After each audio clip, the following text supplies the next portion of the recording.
जब मैं 6 साल का था, तब मैंने एक किताब में एक बहुत ही सुंदर चित्र देखा। उस किताब का नाम था ट्रू स्टोरीज फ्रॉम नेचर और वह आदिम जंगल के बारे में थी। उस चित्र में एक अजगर एक जानवर को निगल रहा था।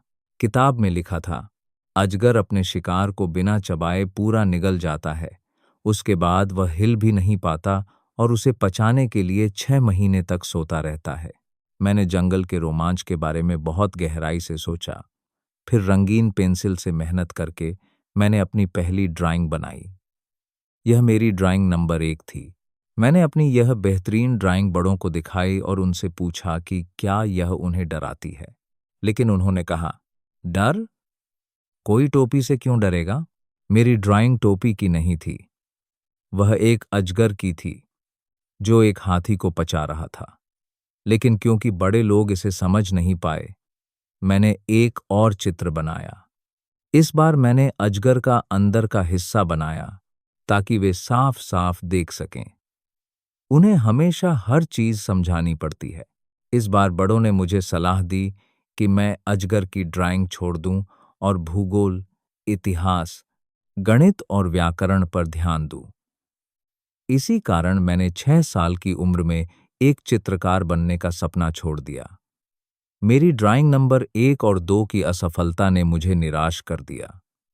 बड़े लोग कभी खुद कुछ नहीं समझते और बच्चों के लिए बार बार समझाना बहुत थकाने वाला होता है। फिर मैंने दूसरा पेशा चुना और हवाई जहाज उड़ाना सीख लिया। मैंने दुनिया के कई हिस्सों में उड़ान भरी। सच में, भूगोल मेरे बहुत काम आया। मैं एक नज़र में चीन और एरिज़ोना में फ़र्क कर सकता हूँ।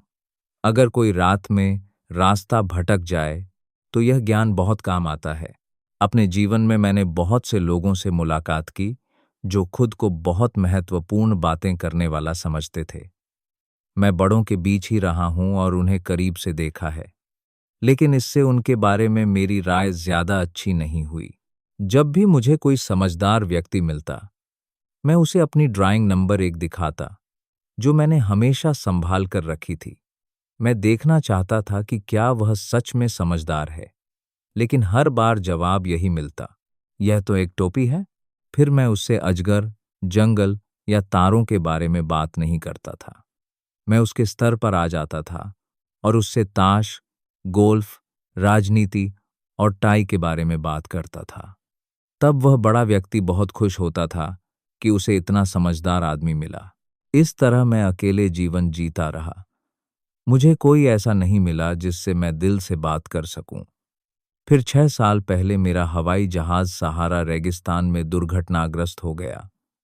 मेरे इंजन में खराबी आ गई थी। मेरे साथ न कोई मैकेनिक था, न कोई यात्री, इसलिए मुझे खुद ही उसे ठीक करना था। यह मेरे लिए जीवन और मृत्यु का सवाल था, क्योंकि मेरे पास सिर्फ 1 हफ्ते का पानी था। पहली रात मैं रेत पर सो गया, जहां हजारों मील तक कोई इंसान नहीं था। मैं समुद्र में टूटे जहाज के नाविक से भी ज्यादा अकेला था। इसलिए आप सोच सकते हैं कि सूर्योदय के समय मुझे कितना आश्चर्य हुआ जब एक अजीब सी छोटी आवाज ने मुझे जगाया। उसने कहा, कृपया मेरे लिए एक भेड़ बना दीजिए। क्या? मेरे लिए एक भेड़ बनाइए? मैं अचानक खड़ा हो गया, जैसे बिजली गिर गई हो। मैंने अपनी आंखें मलीं और चारों ओर देखा। मैंने एक बहुत ही अजीब छोटे से व्यक्ति को देखा, जो मुझे बहुत गंभीरता से देख रहा था। बाद में मैंने उसका सबसे अच्छा चित्र बनाने की कोशिश की, लेकिन वह असली से कम सुंदर है। यह मेरी गलती नहीं है। जब मैं 6 साल का था, तब बड़ों ने मुझे चित्रकारी से हतोत्साहित कर दिया था, इसलिए मैं अजगर के अलावा कुछ नहीं बना सका। मैं उस छोटे व्यक्ति को हैरानी से देखता रहा। याद रखिए, मैं हजारों मील दूर रेगिस्तान में था। फिर भी वह बच्चा न तो रास्ता भटका हुआ लग रहा था, न थका हुआ, न भूखा, न प्यासा, न डरा हुआ। वह ऐसा बिल्कुल नहीं लग रहा था जैसे कोई बच्चा रेगिस्तान में खो गया हो। जब मैं बोल पाया, तो मैंने पूछा, तुम यहाँ क्या कर रहे हो? उसने धीरे धीरे फिर कहा, जैसे कोई बहुत महत्वपूर्ण बात कह रहा हो, कृपया मेरे लिए एक भेड़ बना दीजिए। जब कोई रहस्य बहुत गहरा होता है तो इंसान मना नहीं कर पाता, भले ही यह अजीब लगे कि मैं हजारों मील दूर और मौत के खतरे में था। फिर भी मैंने अपनी जेब से कागज और पेन निकाला। लेकिन मुझे याद आया कि मैंने तो केवल भूगोल, इतिहास, गणित और व्याकरण पढ़ा है। इसलिए मैंने थोड़ा गुस्से में कहा कि मुझे चित्र बनाना नहीं आता। उसने कहा, कोई बात नहीं, मेरे लिए एक भेड़ बना दीजिए। मैंने कभी भेड़ नहीं बनाई थी, इसलिए मैंने वही अजगर वाला चित्र बना दिया। लेकिन उसने कहा, नहीं नहीं, मुझे अजगर के अंदर हाथी नहीं चाहिए। अजगर खतरनाक होता है और हाथी बहुत बड़ा होता है। जहां मैं रहता हूं वहां सब कुछ छोटा है। मुझे एक भेड़ चाहिए। तो मैंने एक भेड़ बनाई। उसने देखा और कहा, नहीं, यह भेड़ बीमार है। एक और बनाइए। मैंने दूसरी बनाई। वह मुस्कुराया और बोला, यह भेड़ नहीं, यह मेढ़ा है। इसके सींग हैं। मैंने फिर से बनाई, लेकिन उसने उसे भी मना कर दिया। यह बहुत बूढ़ी है। मुझे ऐसी भेड़ चाहिए जो लंबे समय तक जिए। अब मैं परेशान हो गया था, क्योंकि मुझे अपना इंजन भी ठीक करना था। इसलिए मैंने जल्दी से एक डिब्बा बना दिया और कहा, यह उसका डिब्बा है, तुम्हारी भेड़ इसके अंदर है। मैं हैरान रह गया जब उसके चेहरे पर खुशी आ गई।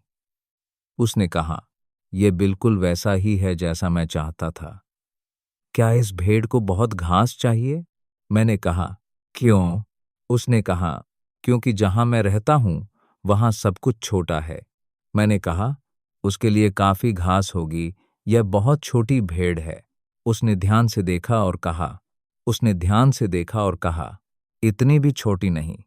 देखो, यह सो गई है। और इसी तरह मेरी मुलाकात लिटिल प्रिंस हुई।